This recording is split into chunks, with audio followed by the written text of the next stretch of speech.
சாப்பிட்டீங்களா? சாப்பிடலனா சாப்பிட்டது நம்ம வீடியோ பாருங்க. இன்னைக்கு நம்ம வீடியோல என்ன பார்க்க போறோம் அப்படின்னா, இன்றைக்கி வீடியோவில் நீங்கள் பார்த்தீங்கன்னா கமெண்டில் வந்து நிறைய பேர் வந்து கேட்டு நிறைய விஷயங்களை தான் கேட்டுகிட்டே இருக்கீங்க. ஸோ அதை வந்து தெளிவுபடுத்திடலாம் அப்படின்றதுக்கான வீடியோ தான் இன்றைக்கி நம்ம பார்க்க போகிறோம். ஸோ பார்த்திங்கன்னா சாஃப்டான இட்லிக்கு நிறைய மெஷர்மெண்ட் வந்து கேட்டுகிட்டே இருக்கீங்க. ரேஷன் அரிசி கலந்து மெஷர்மெண்ட் சொல்லுங்கள், அதுக்கப்புறம் நல்ல அரிசி மட்டும் போட்டு மெஷர்மெண்ட் சொல்லுங்கள் அப்படின்னு சொல்லி கேட்டிருக்கீங்க. ஆல்ரெடி நம்ம சேனலில் பார்த்திங்கன்னா நிறைய வீடியோஸ் இட்லி மாவு சம்மந்தமாக நான் போட்டிருக்கேன். அது சம்மந்தமாக எவ்வளோ விஷயங்கள் சொல்ல முடியுமோ அவ்வளோ விஷயங்களையுமே நான் சொல்லியிருக்கேன். மறுபடியும் நான் சொல்ல போகிறது உங்களுக்கு நான் சொன்ன விஷயங்களா தான் இருக்கும்னு நான் நினைக்கிறேன்.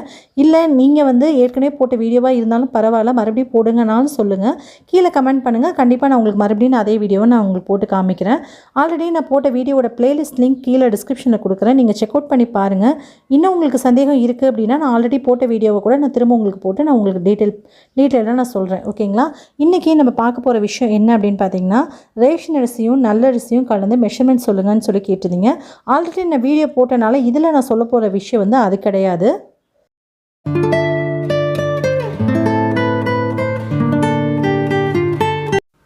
இது வரைக்கும் இட்லி மாவே நான் அரைச்சதில்லை அப்படின்னு சொல்கிறவங்களுக்குலாம் கூட ஈஸியாக புரிகிற மாதிரியான மெஷர்மெண்ட்டை சொல்லித்தரலாம் அப்படின்னு தான் நான் இன்றைக்கி வீடியோக்கு வந்திருக்கேன். நல்லரிசியும் ரேஷன் அரிசியும் கலந்தால் எவ்வளோ உளுந்து பயன்படுத்தணும்னு நீங்கள் கேட்ட கேள்விக்கும் விடை இதில் இருக்குது. நிறைய பேர் வந்து நிறைய யூடியூப் சேனல் பார்த்துருப்பீங்க. இது என்னோட சேனல் நீங்கள் ஃபஸ்ட்டு நீங்கள் பார்க்க போகிறது கிடையாது. ஆல்ரெடி நிறைய சேனல் விசிட் பண்ணிட்டு தான் என்னுடைய சேனலுக்குமே நீங்கள் வந்திருப்பீங்க. உங்கள் எல்லாத்துக்கும் நான் சொல்லக்கூடிய விஷயம் ஒன்று தான். நானுமே ஆரம்பத்தில் யூடியூப் சேனலில் நிறைய பேர் வந்து சொல்லியிருந்த ஒரே விஷயம், 4 உலக்கு அரிசிக்கு 1 உலக்கு உளுந்து போட்டு அரைச்சோன்னா ரொம்ப சூப்பராக வரும்னு சொல்லியிருக்காங்க. அவங்க எல்லாருமே வந்து அவங்க செஞ்சு பார்த்துட்டு அவங்களுடைய விஷயங்களை மட்டும் ஷேர் பண்ணியிருக்காங்க. நான் வந்து உங்களுக்கு சொல்லித்தர போகிற விஷயம் என்ன அப்படின்னா, நீங்கள் உங்கள் வீட்டில் உங்களுடைய தண்ணி வந்து எப்படி இருக்கும், உங்களுடைய உளுந்து வந்து எப்படி இருக்கும், உங்களுடைய அரிசி என்ன அரிசியாக இருக்கும் அப்படின்றதெல்லாமே எனக்கு தெரியாது. ஆல்ரெடி சேனலில் போட்டவங்களுக்கும் தெரியாது. அவங்க வீட்டில் இருக்கிறத வச்சு மட்டும்தான் சொல்லி கொடுத்துருக்காங்க. நான் இன்றைக்கி சொல்கிற விஷயங்கள் வந்து பொதுவான விஷயங்கள் தான். இதை நீங்கள் புரிஞ்சுக்கிட்டீங்க அப்படின்னாலே இட்லிக்கு வந்து மாவு வந்து ரொம்ப சூப்பராக நீங்கள் அரைச்சி இட்லிக்கு மாவு அரைக்கலாம். அதை வந்து புரிஞ்சுக்கோங்க. நான் வந்து 5 உலக்கு அரிசி வந்து நல்லரிசி எடுத்து வச்சுருந்தேன். அதில் வந்து 1 உலக்கு உளுந்து எடுத்துகிட்டு கூட வந்து கொஞ்சம் போல் வெந்தயம் சேர்த்துருக்கேன். இதை வந்து நான் நல்ல தண்ணியில் நல்லா வாஷ் பண்ணிவிட்டு, அதாவது உப்பு தண்ணியில் வாஷ் பண்ணிட்டு நல்ல தண்ணி ஊற்றி ஊற வச்சுக்க போகிறேன். இதுக்கப்புறமா இது ரெண்டையுமே ஒரு 4 மணி நேரம் ஊற வச்சுட்டு, அதாவது உளுந்த கிடையாது அரிசி மட்டும் ஊற வச்சுட்டு, உளுந்தை வந்து ஒரு 1 மணி நேரத்துக்கு முன்னாடி ஊற வச்சுட்டு நான் அரைச்சி எடுத்துக்க போகிறேன். இவ்வளோ தான் எப்பவும் நடக்க போகிற விஷயந்தான். நான் பேக்ரவுண்டுக்கு ஏதோ ஒன்று கொடுத்து நான் பேசணுமே, உங்களுக்கு அந்த இதை நான் அரைக்கிறதையும் உங்களுக்கு காமிச்சிட்டு பேக்ரவுண்ட் கொடுத்து பேசணுன்றதுக்காக இதை நான் அப்படியே ஓட விட்டுட்ருக்கேன். இப்போது நல்லா ஒரு விஷயம் மட்டும் புரிஞ்சுக்கோங்க. நீங்கள் மாவு அரைக்கும் போது இட்லி வந்து நல்லா வருது வரல அப்படிங்கிறது ஃபஸ்ட்டு வந்து அதுக்கு முக்கியமான காரணம் மெஷர்மெண்ட் அப்படின்னாலும் நீங்கள் பயன்படுத்தக்கூடிய தண்ணி நல்ல தண்ணியா அப்படிங்கிறத அது தீர்மானிக்கும். அதுக்கப்புறம் நீங்கள் பயன்படுத்தக்கூடிய உளுந்து நல்ல உளுந்து அப்படின்னா அதுவும் நீங்கள் சுட போகிற இட்லி வந்து நல்லா இருக்கா நல்லலையாங்கிறது அதுவும் தீர்மானிக்கும். அடுத்து வந்து நீங்கள் உளுந்தை வந்து நல்லா அரைக்கிறீங்களா அரைக்கலையா அப்படிங்கிறதையும் இட்லி நல்லா வருது வரலங்கிறது தீர்மானிக்க போகுது. இதுதான் இந்த விஷயங்கள் எல்லாமே நீங்கள் ரொம்ப நல்லா கவனிக்கணும். நான் எப்போவுமே நல்லரிசி சேர்த்தேன் அப்படின்னா 5 உலக்குக்கு 1 உலக்கு உளுந்து பயன்படுத்துவேன். இதே வந்து ரேஷன் அரிசியில் 5 உலக்கு பயன்படுத்துகிறேன் அப்படின்னா அரை உலக்கு தான் உளுந்து நான் பயன்படுத்துவேன். ஏன்னா ரேஷன் அரிசிக்கு பாருங்கள் உளுந்து வந்து இந்த அளவுக்கு வந்து வரணும். ரேஷன் அரிசிக்கு எப்போவுமே உளுந்து வந்து அதிகம் தேவைப்படாது. நல்ல அரிசிக்கு உளுந்து வந்து 2 மடங்காக தேவைப்படும். ரேஷன் அரிசிக்கு நம்ம எவ்வளோ சேர்க்குறோமோ அதுலேருந்து டபுள் மடங்காக வந்து நல்ல அரிசிக்கு தேவைப்படும். உளுந்து மட்டும் பர்ஃபெக்டாக நல்ல மாவு வந்து நல்லா பொங்கி வர மாதிரி நம்ம அரைச்சி எடுத்துட்டோம் அப்படின்னா இட்லி ரொம்ப சூப்பராக வரும். அது மட்டும் இல்லாமல் அரிசி மாவு நல்லா வந்து நைஸாக அரைச்சிக்கோங்க. நம்ம அரிசி மாவை எந்த அளவுக்கு நைஸாக அரைக்கிறோமோ அந்த அளவுக்கு நல்ல கலர் கொடுக்கும். சரியாக நீங்கள் அரைக்காமல் குறைப்பாக அரைச்சிங்க அப்படின்னா உங்களோட இட்லி வந்து கலராக இருக்கும். அதை வந்து ரொம்ப கவனமாக பார்த்துக்கோங்க. கமெண்டில் நீங்கள் கேட்டிங்கல்ல, உளுந்து வந்து நான் வந்து அக்ஷயா அப்படின்ற ஒரு பிராண்டு பயன்படுத்துகிறேன். நீங்கள் நல்ல பிராண்டடான உளுந்து எது வேணாலும் பயன்படுத்தலாம், இதுதான் பயன்படுத்தணும்னு இல்லை.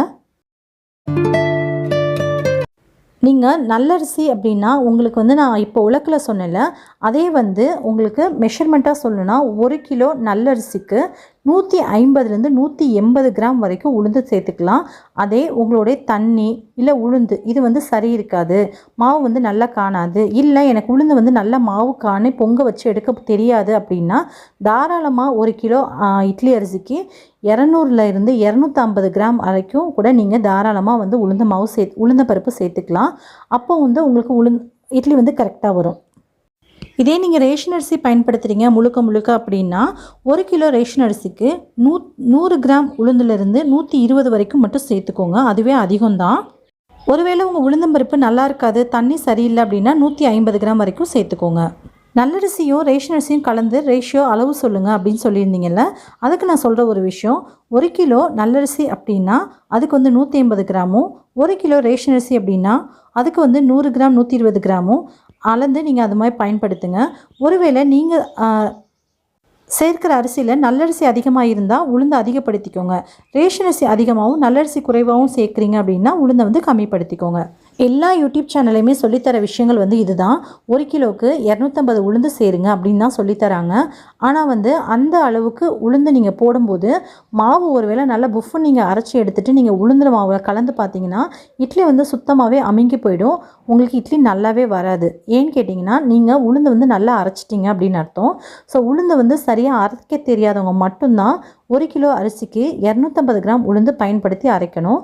ஸோ இது ஒருவேளை உங்களோட உளுந்து மாவு கம்மியாக தான் காணும் அப்படின்னா 1 கிலோ அரிசிக்கு 250 கிராம் உளுந்து நீங்கள் கண்டிப்பாக சேர்த்துக்கணும்.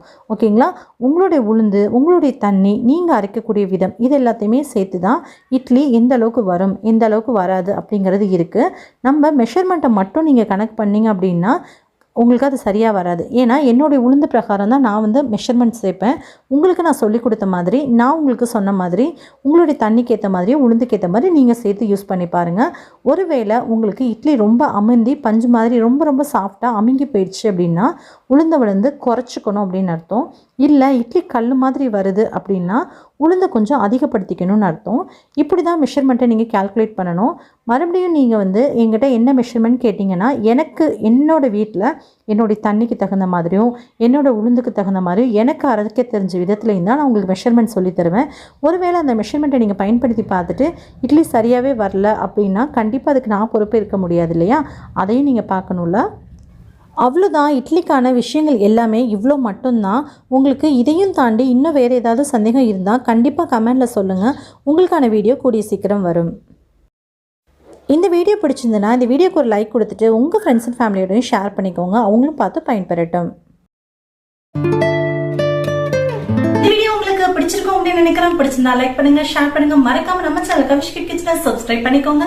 கூடவே வர பெல் ஐகானை கிளிக் பண்ணிக்கோங்க, ஆல் அப்படின்ற ஆப்ஷனை கிளிக் பண்ணிக்கோங்க. சோ நான் போடக்கூடிய வீடியோஸ் எல்லாம் உங்களுக்கு தவறாமல் நோட்டிபிகேஷன் சரி நீங்களும் மிஸ் பண்ணாம பார்க்கலாம்.